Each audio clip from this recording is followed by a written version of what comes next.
They said she didn't belong in the army. A woman among men. A soldier with no mercy, that's what they whispered behind her back. But on that day, in front of the entire base, the colonel didn't just whisper. He laughed. He called her a mistake, said she was nothing but a uniform, pretending to be brave. Everyone froze, no one dared to defend her. But she didn't move, didn't blink. She looked straight into his eyes and said only 7 words, "Permission to prove you wrong." Sir, none of them knew what was coming next. Within weeks, the entire base would see a moment that would rewrite what courage truly means. Tell me your city in the comments. I love seeing how far these stories travel. And if you enjoy hearing about real people and real moments, don't forget to subscribe. The early morning sun hung over Fort Ridgefield, a sprawling military base known for its strict discipline and cold efficiency. Soldiers lined up on the dusty parade ground, boots polished, rifles gleaming, uniforms crisp as razors. The air buzzed with tension. Inspection day. At the far end of the line stood Lieutenant Aria Bennett, the only woman in her unit. Her eyes were steady, her chin raised just slightly higher than the rest, not out of pride, but out of quiet resilience. She had been in the army for 5 years, trained harder than most, earned every stripe through sweat and sacrifice. Yet, for some reason, Colonel Marcus Harlan, her commanding officer, seemed to have a personal interest in breaking her down. Colonel Harlan walked with the heavy authority of a man who believed the world should bend to his voice. His medals flashed under the sun as he stopped in front of each soldier, inspecting every button, every crease, every shadow of hesitation. His presence alone could crush the weak. When he reached Arya, the ground itself seemed to pause. He looked her up and down, his gaze sharp and unkind. "Lieutenant Bennett," he said, voice dripping with sarcasm, "I see you've managed to polish your boots properly this time. A miracle." Arya didn't flinch. "Yes, sir," she replied evenly. He took a slow step closer. "Tell me something, Lieutenant. Do you believe you belong here? Among soldiers who've actually fought?" The line of troops stiffened. The air thickened. Arya's pulse hammered in her chest, but her eyes never left his. "I've earned my place here, sir." The colonel smirked. "Earned? Or were you placed here because someone thought the army needed to look inclusive?" A few soldiers glanced away, uncomfortable. Some clenched their jaws, but no one dared to move. The colonel was known for his temper. Arya's throat tightened, but she held her composure. "Permission to speak freely, sir." The colonel's smirk deepened. "By all means." "Respectfully, sir," Arya said, her voice steady as stone. "The battlefield doesn't care about gender, only about heart. I've proven mine more than once." The colonel laughed, a loud mocking sound that echoed through the parade ground. "Heart? You think heart wins wars? That's adorable." He turned, facing the watching troops. "Ladies and gentlemen, here we have our model soldier, Lieutenant Bennett. Brave, determined, and full of heart. Let's see how that heart holds up in the mud." He motioned to the drill sergeant. "Sergeant, prepare the obstacle course. Full combat gear. Lieutenant Bennett will demonstrate how a soldier with heart gets through it." The sergeant hesitated. "Sir, the course is now." "Sergeant?" The soldiers exchanged nervous glances. The obstacle course wasn't part of inspection day. It was designed for combat simulations, grueling, unpredictable, dangerous. Arya swallowed hard, then nodded. "Understood, sir." Within minutes, she was strapped into full combat gear, helmet, pack, rifle, and 30 pounds of equipment. The base fell silent except for the distant hum of wind. The colonel stood with folded arms as Arya crouched at the starting line. "Let's see if your heart can outrun physics," he said. The whistle blew. Arya launched forward. Dust rose behind her boots as she sprinted across the uneven ground. The first wall came fast, 8 feet high. She jumped, grabbed the edge, hauled herself up, using every ounce of strength. Her gloves slipped once, but she refused to fall. "Come on, Lieutenant, show us that heart." The colonel barked from behind. She moved on, crawling under barbed wire, face pressed into wet soil, then dragging herself through a trench filled with icy water. The cold bit her skin, but she pushed forward, teeth clenched, lungs screaming for air. Halfway through, she stumbled. The weight of her pack dragged her down. The mud clung to her legs like chains. She could hear laughter, faint, but unmistakable. Some of the newer recruits were smirking, watching the spectacle, but she remembered her father's words, a veteran himself. "Pain doesn't define you, Arya, what you do after it does." She forced herself up. Every muscle burned, her vision blurred, but she kept going, wall to wall, rope to rope, crawl to climb, until she reached the final obstacle, the fire pit. A trench filled with burning debris stood between her and the finish line. The colonel watched closely, waiting for her to quit. Arya stared at the flames, then at the banner beyond it, strength through sacrifice. Without hesitation, she took a running leap, firelight reflecting in her determined eyes, and landed hard on the other side, rolling through the dust. Silence. Then, a single clap. It came from Sergeant Cole, a veteran of 20 years. "That's how you do it, Lieutenant." More soldiers began clapping, slowly at first, then louder, a sound of respect, not pity. The colonel's jaw tightened. He turned away sharply, hiding the storm in his eyes. Arya stood, saluted, and said in a calm, steady voice, "Permission to report." Sir, obstacle course completed. Colonel Harlan said nothing. He just stared at her, not with victory, but disbelief. For the first time in his career, a soldier had just defied him, not through rebellion, but through sheer willpower, and the base would never forget what happened that morning, the day after the inspection. Fort Ridgefield was buzzing with whispers. What Lieutenant Arya Bennett did during that obstacle course spread faster than wildfire. Some said she ran through hell itself. Others said she stared the colonel down like a storm refusing to break. But to Arya, it was just another day, another test she refused to fail. She woke early, as always. The muscles in her arms ached from yesterday's trial, her palms raw and blistered. Yet, as she tied her boots, there was a strange calm inside her. She had faced humiliation in front of an entire base, and she hadn't broken. Somehow, that gave her peace. When she stepped into the mess hall, the usual silence that greeted her was gone. Instead, soldiers nodded in quiet respect. A few even saluted. One young private stood and said, "Ma'am, that was the toughest thing I've ever seen anyone do." Arya smiled faintly. "Then make sure you're tougher next time, Private," she replied, her voice warm but steady. Laughter broke out across the table, the kind of laughter that melted the invisible line that had long separated her from the rest. Colonel Marcus Harlan sat at his desk, staring at the morning report but not reading a word of it. His coffee had gone cold. He couldn't shake the image of Arya Bennett leaping through that fire pit, mud on her face, eyes blazing, unshaken by his mockery. He had humiliated countless soldiers before, but none had ever stood tall afterward. She had, and worse, she had won the respect of the base, something Harlan valued more than medals. There was a knock at his door. "Enter," he said curtly. Sergeant Cole stepped in, a rugged man in his 40s. He had seen battlefields that haunted most men's dreams. "Sir, I wanted to talk about Lieutenant Bennett." Harlan didn't look up. "What about her?" "With respect, sir," Cole began. "What you did yesterday." "Careful, Sergeant." Cole held his ground. "Sir, she didn't break. You tried to expose weakness, and she showed strength. The entire base saw it. That's leadership. That's what soldiers follow." The colonel's eyes flicked up, cold as glass. "Are you lecturing me, Sergeant?" Cole's tone softened. "No, sir. Just stating a fact. You can't humiliate someone who's already stronger than the pain you give them." A tense silence filled the room. Harlan's jaw worked for a moment. Then he said, "Dismissed." As Cole turned to leave, Harlan added quietly, "Sergeant, not a word of this leaves this office." Cole nodded, but there was something in his expression, a flicker of quiet disappointment. Later that week, Arya was assigned to lead a joint training session. It was an unusual move. Junior officers rarely led drills in front of senior ranks, but the colonel had signed the order himself. As she prepared for the session, part of her wondered if it was another setup. Still, she showed up crisp uniform.com expression, and eyes full of focus. When she arrived at the training ground, the soldiers were already lined up. Even Sergeant Cole was there, arms crossed, giving her an approving nod. Then, without warning, the colonel appeared at the edge of the field. His expression was unreadable. "Proceed, Lieutenant," he said flatly. Arya took a slow breath. "Yes, sir." She began the drill, a simulation exercise focused on rescue under fire. Her commands were clear, confident, and precise. She moved like she was born in the uniform, every motion practiced, every order measured. Within minutes, the exercise turned into a masterclass of teamwork and composure. When it ended, the soldiers stood at ease, breathing heavily but grinning. They had completed the drill with near-perfect execution. The colonel walked forward, hands clasped behind his back. "Lieutenant," he said, his voice even, impressive coordination. "Thank you, sir." He paused, then added, "though I'm sure it could be improved." Arya simply nodded. "It always can, sir." Their eyes met for a brief, silent moment. For the first time, his look wasn't one of disdain, but of quiet calculation. When he turned and walked away, Sergeant Cole stepped up beside her. "He's watching you differently now," he murmured. Arya exhaled. "I'm not here to impress him." Cole nodded. "Maybe not, but you already did." In her small, dimly lit barracks, Arya sat alone at her desk. The walls were bare, except for one framed photo, her and her father in uniform. Taken years ago before his deployment overseas, he never came back. She touched the frame gently. "You always said respect isn't given, it's earned," she whispered. "Guess I finally understand."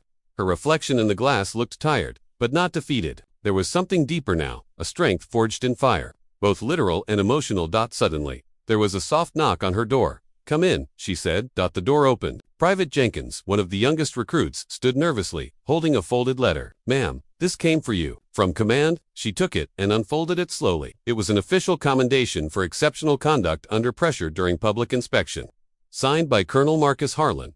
Her eyes widened slightly. The man who tried to humiliate her had just commended her. The next morning, the base awoke under gray skies. A storm was building, not only in the clouds but in the air between Colonel Harlan and Lieutenant Arya Bennett. The commendation letter had changed everything. Soldiers now looked at Arya, not as the colonel's target, but as someone who had earned the impossible, his written praise. Yet, those who knew Harlan best couldn't understand it. The man never gave compliments. Not unless there was a reason behind it, and there was.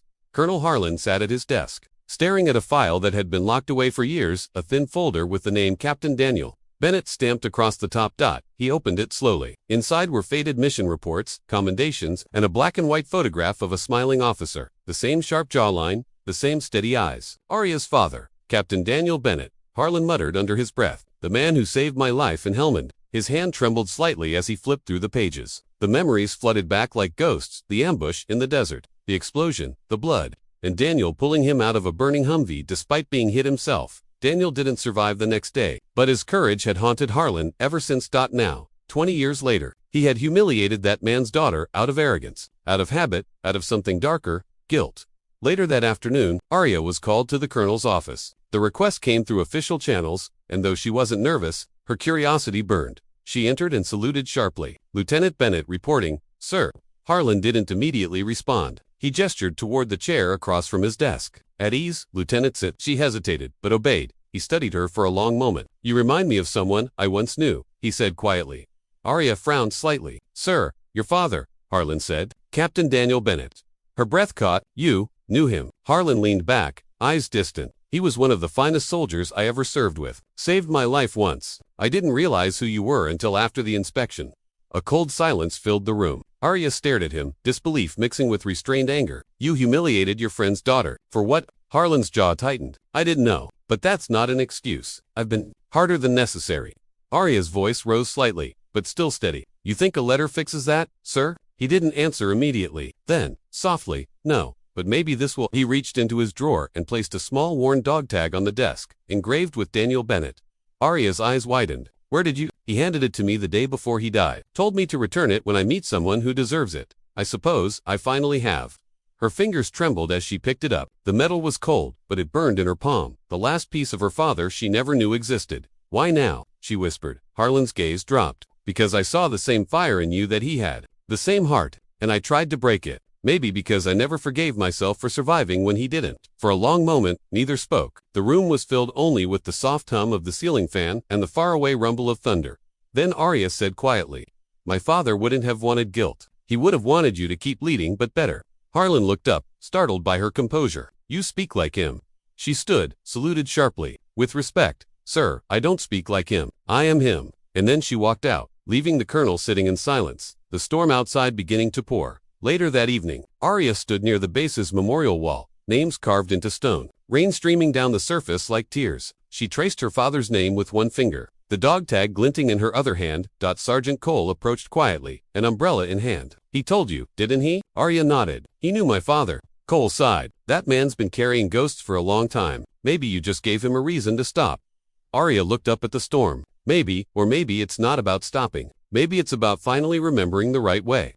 That night, in his quarters, Harlan poured himself a glass of water and stood by the window. The rain had slowed, replaced by the steady chirping of crickets. On his desk sat a letter, handwritten, unsealed. It was addressed to Lieutenant Arya Bennett. Inside, it read, "Lieutenant, you reminded me that courage isn't loud. It's silent, steady, and often wears a face that the world underestimates. I once saw that in your father. Yesterday, I saw it again in you. I was wrong to doubt you. The base knows it. So do I." Colonel M. Harlan. He folded the letter slowly, his reflection faintly visible in the rain-smeared glass. A man finally beginning to make peace with his own shadow. The storm passed, but the base still felt heavy with unspoken tension. After the confrontation between Colonel Harlan and Lieutenant Arya Bennett, something had changed, not just in them, but in everyone around them. The soldiers sensed it. The air was different now. Orders came with fewer shouts, and drills carried a quiet sense of respect. The colonel, once cold and unforgiving, seemed human. But the military had a way of testing peace, and it came faster than anyone expected. It was 0 hours when the alarm blared through Fort Ridgefield. Red lights flashed in the corridors. Every officer and squad leader was summoned to the strategy room. Colonel Harlan stood at the head of the table, map unfolded, eyes sharp again, not with anger, but with urgency. An Allied convoy went dark 20 miles north of the border. He began, "We lost communication 2 hours ago. Intelligence suspects, insurgent ambush. We're sending a rapid response unit." A murmur rippled through the room. Harlan continued, "This mission requires speed, precision, and a leader who can handle pressure in the field. His eyes scanned the room before stopping on one face. Lieutenant Bennett, he said, you'll lead the ground team. Every officer in the room exchanged glances. Arya blinked, stunned. Sir, me. Yes, Harlan said. You've proven your composure under pressure. You'll take Sergeant Cole and Bravo Squad. I'll coordinate air support personally. Arya straightened, heart pounding. Understood, sir. She didn't know it yet, but this mission would test everything she had learned, and everything Harlan had buried. The helicopters roared across the night sky, slicing through the fog like ghosts. Inside, Arya sat across from Sergeant Cole, checking her rifle. Her face was calm, but her thoughts raced. Cole noticed. You ready for this, ma'am? Arya smiled faintly. Ready or not, we're already flying there. The colonel's voice came over the radio. Bravo Squad, this is command. Expect resistance. Proceed with stealth until visual contact is made. Copy that, sir, Arya replied. We'll bring them home. They landed in a barren valley, jagged rocks, burnt vehicles, and the eerie smell of smoke. The convoy's remains were scattered across the dirt. No movement. Eyes sharp, Arya whispered. Stay low. Her team spread out in formation, weapons raised. The wind howled through the canyon, carrying faint echoes to faint to be wind. Then a voice crackled in her earpiece. Movement, 2 o'clock. Gunfire erupted. Bullets clanged against the metal wreckage. Arya dove for cover, signaling her squad. Return fire. Suppress and flank. Her commands were clear, confident, decisive. Even under chaos, she didn't falter. They advanced slowly, trading fire until the last echo of gunshots faded. When it ended, the insurgents were down, but so was one of her men. Medek, Arya shouted, crawling toward Private Dawson, who had taken a hit to the shoulder. Blood seeped through his uniform, but he was conscious. You're gonna be fine, she said, pressing her hand against the wound. Stay with me. Cole patched him up as Harlan's voice came over the comm. Status, casualty light, sir. Objective area secure. Survivors found, Arya replied. There was a pause, then Harlan said, good work, Lieutenant, extract and return. But as she looked around, something didn't add up. The vehicles were burned too cleanly. The attack was too quick, too precise. This wasn't an ambush, she murmured. It was bait.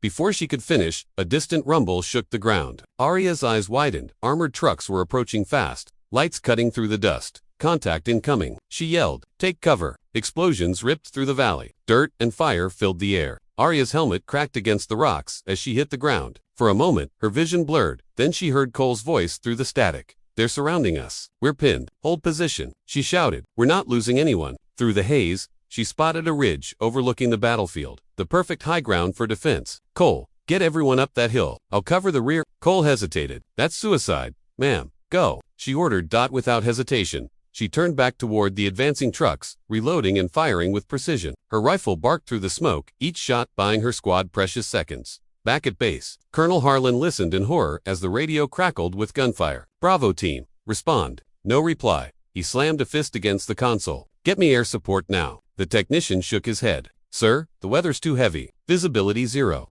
Damn it, Harlan barked, grabbing his headset. Arya, do you copy? Static. Then, her voice, faint but steady. Still here. Sir, squads climbing the ridge. I'm covering them. Harlan froze. You're staying behind. Someone has to hold them off.